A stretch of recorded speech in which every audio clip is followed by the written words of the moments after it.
Olá, seja muito bem-vindo ao Planeta Campo Talks. Eu sou a Yael Bonfim e hoje eu tô aqui para conversar com vocês sobre eficiência, sustentabilidade e neutralidade climática na produção de animais. Quem fala comigo sobre tudo isso é Renata Branco, ela que é doutora em zootecnia pela Universidade Federal de Viçosa, é pesquisadora do Instituto de Zootecnia desde 2005, mais conhecido aí como IZ, tem experiência em estudos na área de ruminantes, atuando com bovinos de corte, consumo alimentar residual, fermentação ruminal, eficiência alimentar, estratégias de redução da emissão de metano entérico e avaliação de alimentos.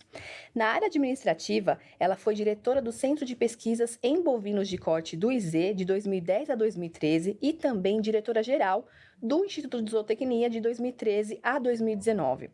Ela atualmente é líder de projetos em agências de fomento e em parceria com a iniciativa privada nas temáticas neutralidade climática e redução das emissões de metano entérico em ruminantes. Renata Branco, seja muito bem-vinda. Obrigada pela sua participação aqui com a gente. Eu que agradeço. Obrigada pelo convite. Uma honra estar aqui hoje com você.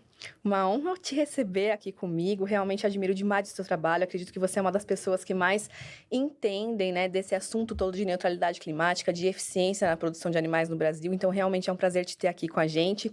E para começar, eu queria falar justamente sobre a importância da ciência, da pesquisa para o desempenho do agronegócio brasileiro como um todo. A gente vê hoje o Brasil esse gigante, esse líder mundial na produção de alimentos, e isso tem muito a ver com a pesquisa, com a ciência. Eu queria que você falasse um pouquinho sobre isso para a gente, né?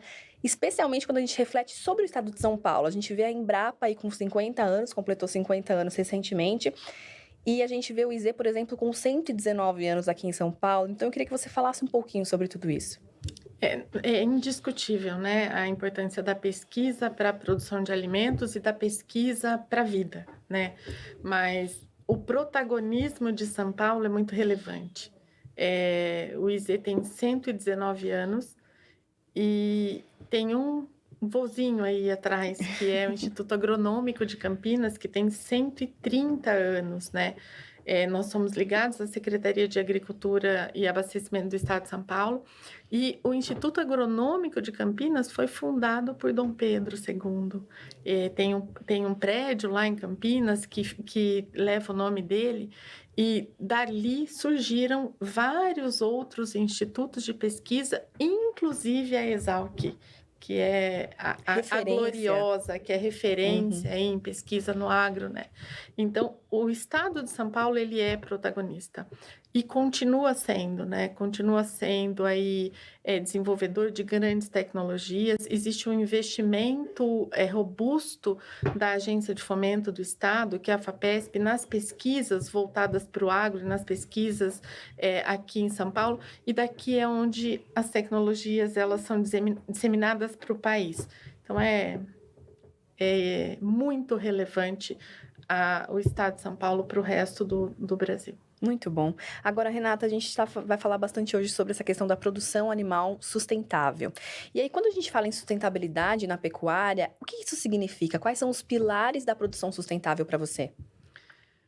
Olha, eu falo sempre para os meus alunos que não existe nada mais sustentável que pecuária. Começa por aí. Então, o animal, ele consome um pasto ali passado. Se a gente pensar agora o jeito que está, nós estamos em julho, nós estamos numa seca considerável, acho que uma das mais fortes aí dos últimos 10 anos. Sim. E aí o animal consome aquele pasto passado e produz proteína de alto valor biológico. Então não existe nada mais sustentável do que isso, né? A proteína que é produzida, carne ou leite, ela é muito semelhante ao que a gente precisa, né? 90% de 85% a 90% do que tem de aminoácidos lá é o que a gente usa, né? Então não tem nada mais sustentável que isso. Mas quando a gente volta ali para falar sustentabilidade, ESG, a gente precisa pensar que é o tripé, né? A gente tem que ter a parte ambiental, a parte social e a parte financeira. Eu gosto muito que a Marisa de Ipameri, ela tem uma fala: ninguém cuida do verde se estiver no vermelho. É isso. Então, assim, eles andam juntos, né? Esse tripé, ele anda junto, não é um é mais importante que o outro. Estão todos na mesma base. Com certeza. E, inclusive, quando a gente fala da produção pecuária, né, principalmente, eu acredito que existe muito desentendimento, né? A gente, por exemplo, a questão da fermentação ruminal, a questão ali do arroto do boi e tudo mais, e existem pesquisas para reduzir essa fermentação, a gente já vai falar disso, mas para além dessa questão da fermentação, tem todo um ciclo, né, do metano na natureza, que é totalmente diferente do petróleo, por exemplo, né, Renata? Exatamente. Quando a gente pensa lá da forma como é contabilizada aí essa equivalência de CO2 e tudo mais, o metano ele é colocado na mesma base que o CO2 que vem da queima de combustíveis fósseis. Uhum. E não é o que acontece. O ciclo biogênico do metano ele leva de 8 a 12 anos. Então, quer dizer, o animal ele eructou uma molécula de metano, ela vai para a natureza e ela fica ali de 8 a 12 anos e ela volta como CO2 e água. Então ela é cíclico mesmo. Esse CO2 ele é absorvido pelas plantas, faz a fotossíntese e volta de novo para o animal que consome aquilo ali e produz proteína de alto valor biológico, produz carne, né? Então, esse conhecimento é o que a gente precisa ter, né? E a eliminação do metano pelos animais nada mais é do que uma rota fermentativa. Vai ter sempre a emissão de metano. O que a gente pode fazer, que é o que a gente tem trabalhado bastante, é diminuir a emissão de metano e mudar o dreno, que a gente fala de dreno, porque o metano é um gasto de energia para o animal. Então, de 8 a 12% da energia do que foi consumida ali, ela é perdida na forma de metano. O que a gente quer? Mudar isso aqui e aumentar a produção animal, mudar as rotas bioquímicas. Naturalmente, com isso, então, o animal seria mais eficiente, ele teria mais eficiência alimentar, reduzindo o metano? Ele teria uma eficiência de utilização de alimentos melhor, Uhum, né? Diminuindo a emissão de metano. entendi. E como que estão as pesquisas nesse sentido, Renata? Conta pra gente em quais frentes vocês vêm trabalhando. A gente já trabalha nessa área especialmente, né, no laboratório que eu coordeno, desde 2019. A gente tem várias pesquisas, a gente já conduziu, desde 2019, 20 experimentos em vivo no confinamento, seja no confinamento dentro do IZ ou confinamento em parceria, e a gente já conduziu 30 experimentos in vitro. É bastante coisa para esse período curto, né? Então, são 5 anos aí dessa linha de pesquisa do laboratório que a gente coordena, a gente já produziu muita coisa. A gente está em busca ainda de uma molécula que a gente consiga reduzir metano e aumentar a produtividade. A gente tem avaliado aí tanino é uma aposta, a gente tem avaliado flavonoides, né? Vários flavonoides são apostas também, e a gente tem avaliado algas, que também são apostas, né? A gente ainda não tem um todo, é tudo muito novo, tem muito produto novo chegando, mas além dos produtos, a gente precisa pensar no ciclo como um todo, né? Com certeza, com certeza. Agora, essas pesquisas que você citou, eu sei que algumas são feitas em parceria com a iniciativa privada. E por que isso é importante? Por que essa parceria com as empresas, ela é importante tanto para incentivar, fomentar a própria pesquisa, quanto para o que vocês encontram ali em laboratório chegar de fato na ponta, chegar realmente para o produtor? Mas a pergunta é tão boa, e não são todos os pesquisadores que gostam de trabalhar com a iniciativa privada. Eu gosto. 90% desses projetos que eu falei foram feitos junto com a iniciativa privada. Primeiro que a gente está fazendo a pesquisa com a iniciativa privada, a gente está na vanguarda, né? Uma empresa não vai pesquisar uma coisa que já foi feita, e não vai pesquisar uma coisa porque ela acha que tem que pesquisar. Porque a gente vê aí que tem muita coisa que, eu quero repetir a pesquisa do fulano, eu quero fazer. Uma empresa não vai fazer isso, né? E ela está muito antenada com o que acontece no mercado, porque é a sobrevivência dela. Sim. Né? Então, a gente faz pesquisas de vanguarda, começa por aí. E a transferência de tecnologia é muito mais rápida. Então, a pesquisa que eu fiz, que eu terminei em janeiro, eu terminei um confinamento em janeiro.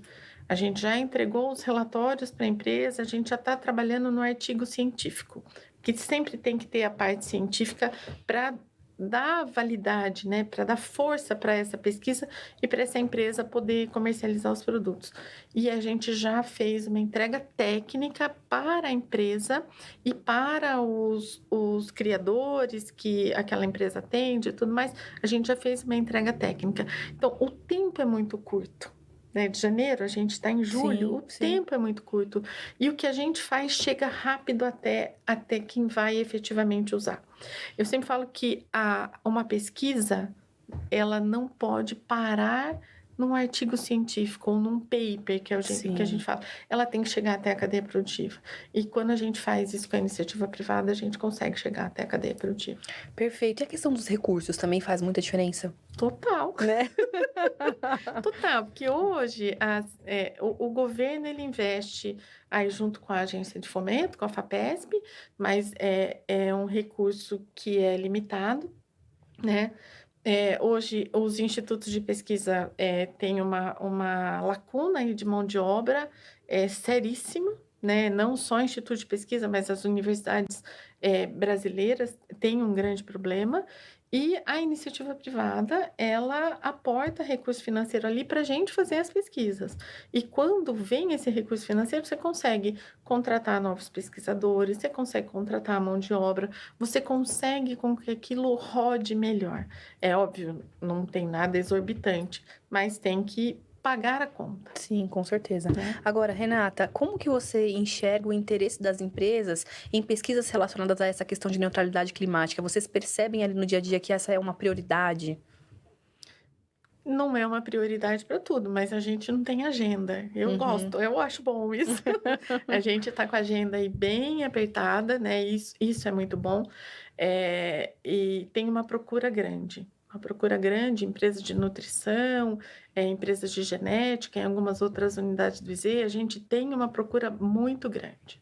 Muito bom. Você citou desse projeto que vocês estavam fazendo agora em janeiro, que num curto período de tempo já está, né, sendo desenvolvido, já está evoluindo. Você teria outros exemplos de projetos bem-sucedidos feitos dessa maneira, em parceria público-privada e que realmente já estão fazendo a diferença no campo? A gente fez um projeto que até você acompanhou, né? Que a gente fez um projeto lá em Guaiçara, na unidade do JBS, em parceria com a Silvatin e JBS. Desse projeto, né, surgiram assim, muitas matérias, artigo científico, e surgiu um novo centro de pesquisa, né? E aí a gente está agora em um experimento, né, que tá rodando na nossa unidade de São José do Rio Preto, de novo com a Silvatin. Né? Então, a gente tem várias parcerias de sucesso e a gente tem vários cases aí. Sim, e inclusive, se não me engano, nessa pesquisa que eu acompanhei, vocês chegaram a divulgar que reduzem até 17%, né, as emissões de metano. Exatamente. 17% em vivo. Isso é um número, é uma redução considerável, né? Com certeza. Bem considerável. Muito bom. Renata, agora você falou que surgiu esse centro de pesquisas aí a partir dessa parceria e tudo mais. Eu queria que você falasse um pouquinho mais sobre esse centro.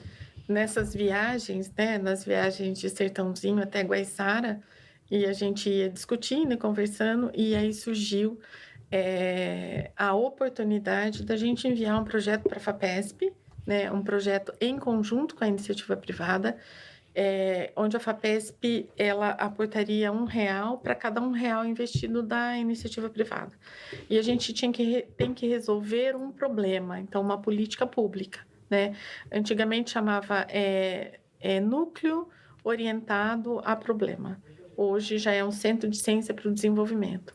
E aí, com isso de neutralidade climática, a gente idealizou um centro para que a gente tenha respostas, para que a gente saiba efetivamente quais são as emissões nacionais, quais são as emissões usando diferentes aditivos, qual é o sequestro de carbono, né, nos diferentes sistemas e como que a gente pode trabalhar com isso. Porque a gente tem muito dado da literatura de regiões temperadas. Sim, Em regiões tropicais, a gente não tinha esses dados, sim. né? Ou estava muito esparso. E aí a gente propôs para a FAPESP, junto com 3 empresas, Altec, Silvatim e JBS, a gente propôs para a FAPESP para que a gente tivesse o primeiro centro de neutralidade climática da América Latina. Né? A gente apelidou ele de Neutropec, que é neutralidade climática da pecuária de corte em regiões tropicais, para que a gente tenha esses dados. Construímos ali uma plataforma tecnológica, que é a intensificação do sistema de produção.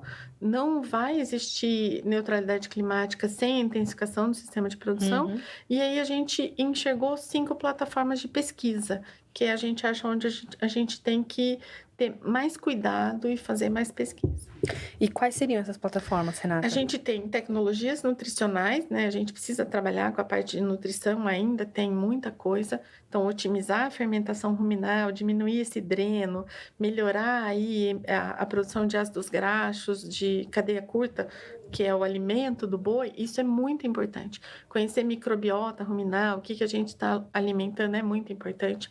A parte de emissão mesmo de metano, quanto que um boi emite, quanto que esse animal emite com determinada dieta, num determinado sistema, isso é importante. A parte de sequestro de carbono é importante. A gente está trabalhando com integração lavoura-pecuária. Quanto que aquela lavoura está sequestrando de carbono? Quanto que aquele pasto, um pasto bem manejado, está sequestrando de carbono? Um pasto manejado como lavoura, quanto que ele está sequestrando de carbono? A gente precisa conhecer isso. Aí a parte de reprodução, né? Se a vaca não parir, não tem pecuária, ela tem que parir um bezerro ao ano de reprodução, de programação fetal. E aí a parte de integração da genômica, proteômica, metabolômica, metagenômica, a gente precisa conhecer isso. Então, essas são as plataformas de pesquisa. Muito interessante. Inclusive, realmente, essa questão de a gente conhecer os nossos dados, conhecer os dados da nossa pecuária, é muito relevante, porque, como você falou, a gente tem muitos dados do sistema temperado e muitas vezes a gente acaba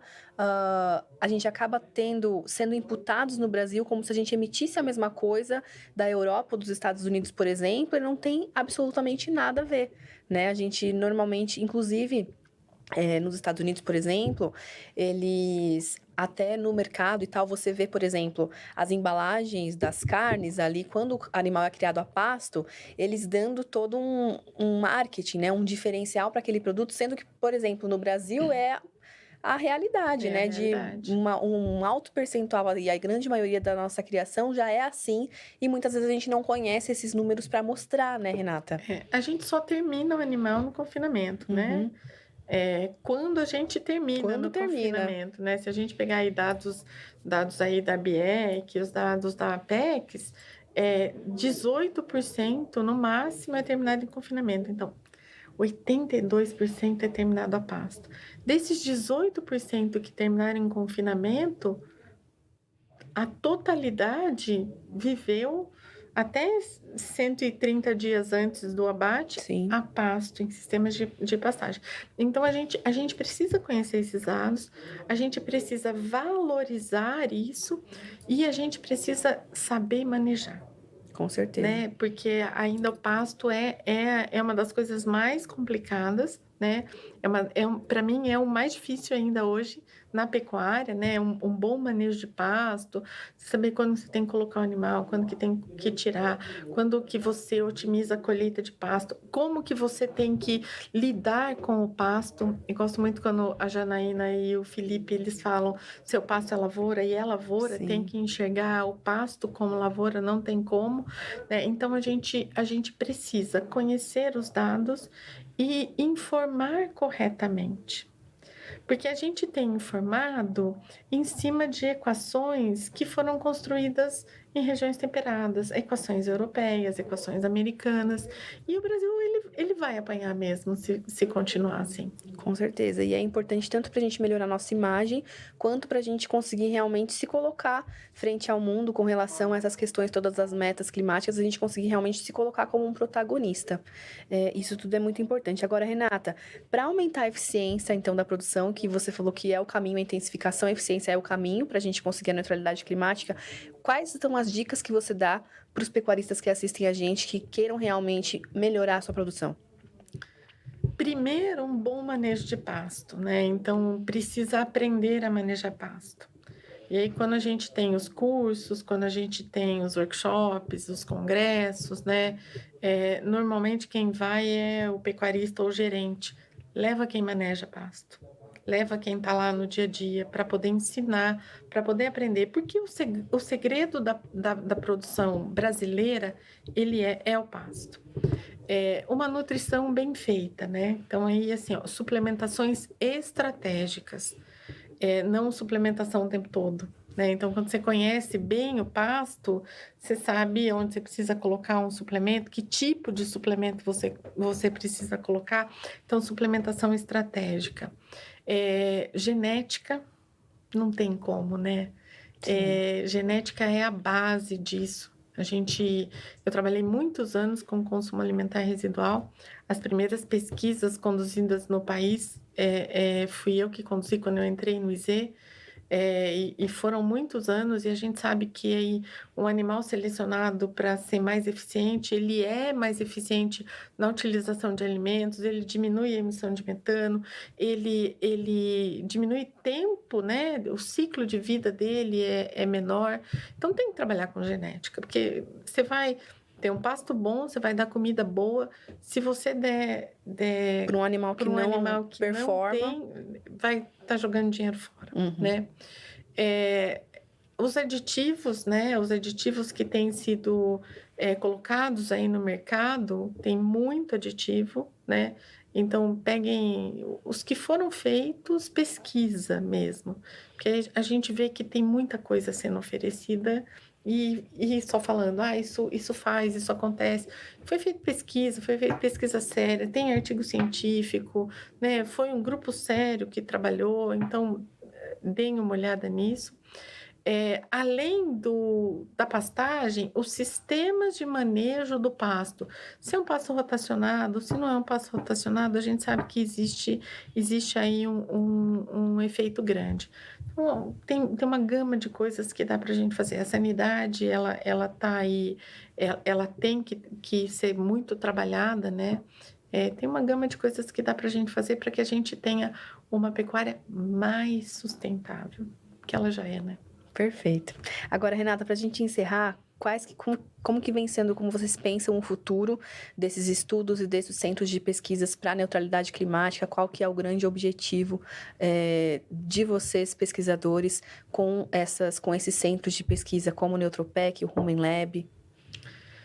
O Rumen Lab é o laboratório, né, de fermentação ruminal que eu coordeno, e ele está dentro do Neutropec hoje. O Neutropec tem a sede em São José do Rio Preto.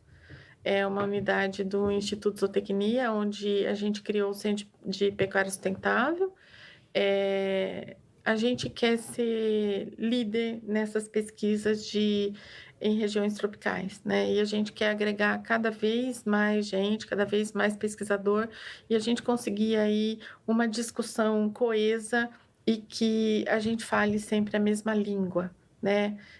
Tem muita gente boa fazendo pesquisa, a gente não pode repetir pesquisa, né? Então, que a gente crie uma rede de pesquisas, eu faço uma coisa aqui, você faz outra ali, e a gente soma e a gente tenha informações consistentes e coerentes para o país. Perfeito. Renata Branco, muito obrigada pela sua participação aqui com a gente no Planeta Campo Talks. Foi realmente um prazer conversar com você, entender um pouco mais da importância da pesquisa e da eficiência para a produção animal e para a neutralidade climática. Eu quem agradeço. É sempre bom a gente estar junto. Muito obrigada mais uma vez. Bom, vou ficando por aqui então com o Planeta Campo Talks e a gente se vê na próxima. Até lá. Tchau, tchau.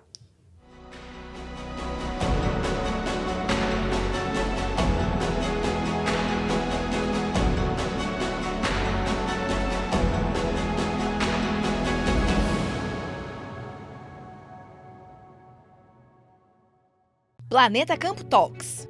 Patrocínio JBS. Há 70 anos alimentando o que alimenta o mundo. UPL, reimaginando a sustentabilidade. Apoio SLC Agrícola, produzindo com eficiência e sustentabilidade. Infinity, gestão de resíduos. Associação Brasileira dos Criadores de Zebu, a BCZ de todos. Campo Forte, nosso forte é fazer você produzir mais.